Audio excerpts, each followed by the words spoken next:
Cần lía. Bé nó nữa chả. Nó bé. Bé nó biết con lì.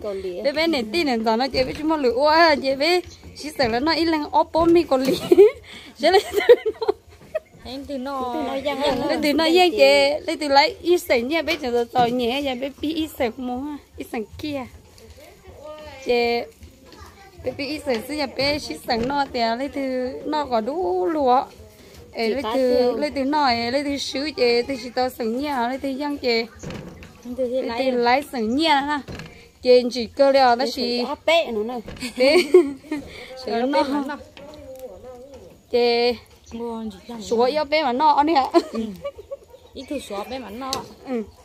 Thấy có số lo bé nó. Số yêu bé vậy bé nó kia mà nó này số nó hàng số của hàng đây đã cũng là ở đó.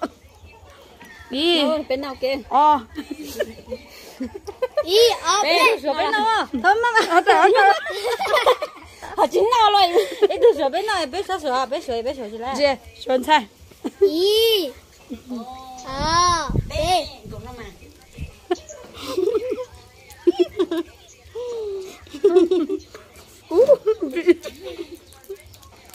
Biết khổ hay vậy? Nhìn chiều cho nó tăng. Nhìn nó sẽ chạy như luôn. Nó còn có trên từ tại sức ta chỉ từ lại. Ui, chị thương. Cái hen chị ha. Cùng hồi rồi.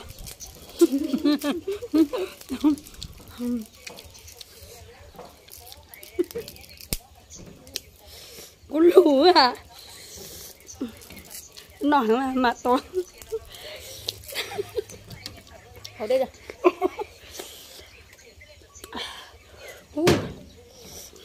Chị nêu cho nên nó tới dưới à.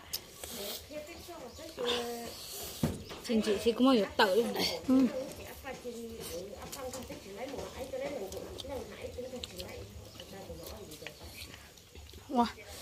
Wow, chị đây hả? Chứ mà có chết à hả? Không có chết tôi này.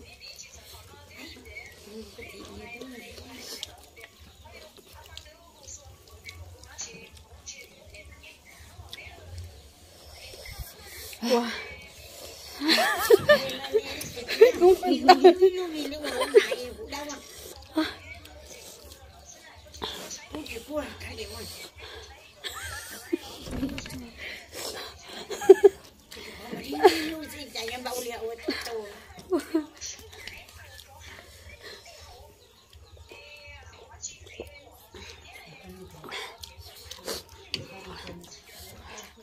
wow, chị biết chưa?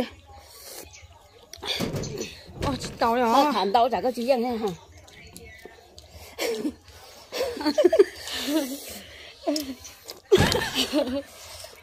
Hai tí tiêu.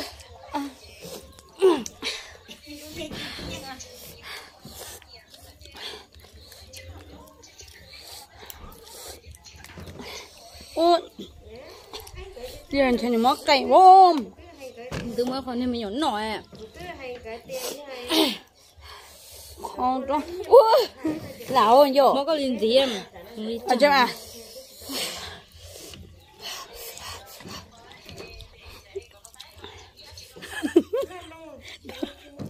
Đã vui.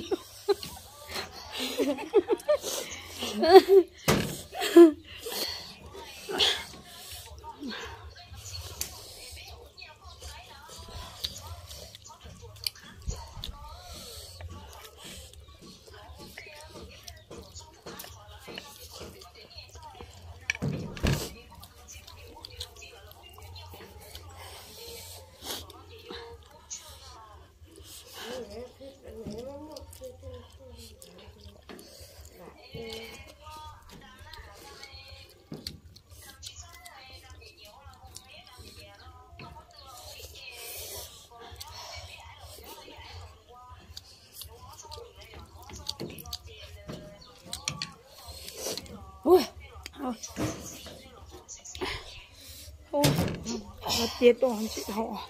Sợ. Cái một đó. Đây, ngon quá chết. Chú có lấy nhớ. họ trồng mà mày tao có tư mua đồ lợ à Chị, giờ này họ cho tôi mua khỏi cho của.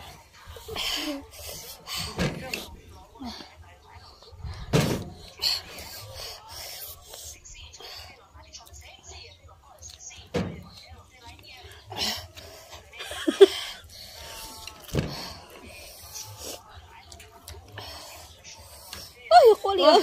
mà họ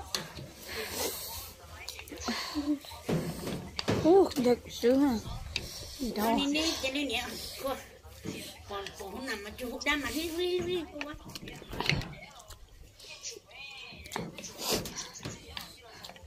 Mất đầu tiên liệu.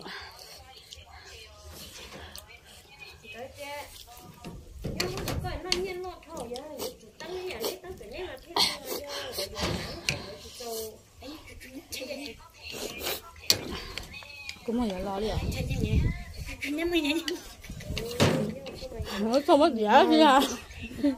hai luôn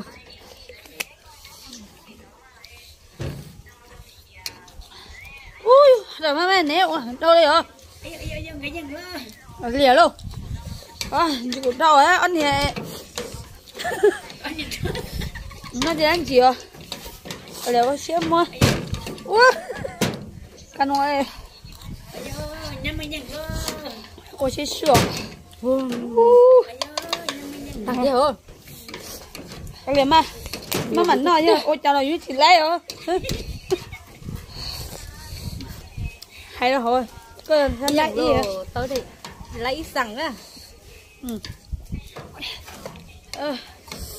Nó đây đâu đây sư rau có tới xẻ nữa buổi tiệc thì rồi to cái phải mấy thứ thị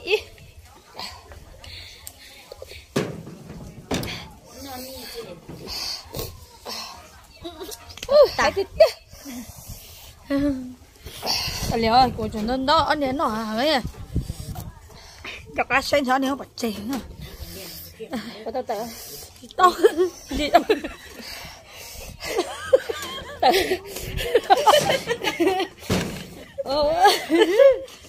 ê một chiếc con chậu tôi lên đâu đi á nó là cháy con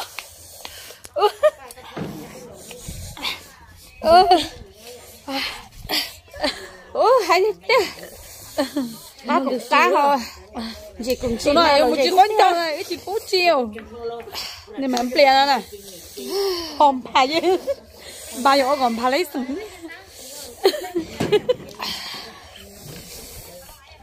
nó có lý lực ai ơi bạn ơi ui sẽ chỉ dân ở trong đó thôi đi à chị thôi của nó chỉ tàu ơi con này chè cho nó chứ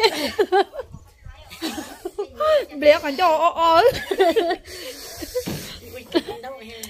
ai ơi thấy thì tiết đấy là không chẳng nó chỗ có tay của ta mà mẹ ơi mẹ ơi chỉ dân đi hết sợ lấy đi đeo hết chẳng vậy nó đi tài nó hả em người nó tài gì lần ba mà to cái bên nó to cái mà cháu cùi từ thị ý á to cái à xin gì đua vậy đấy à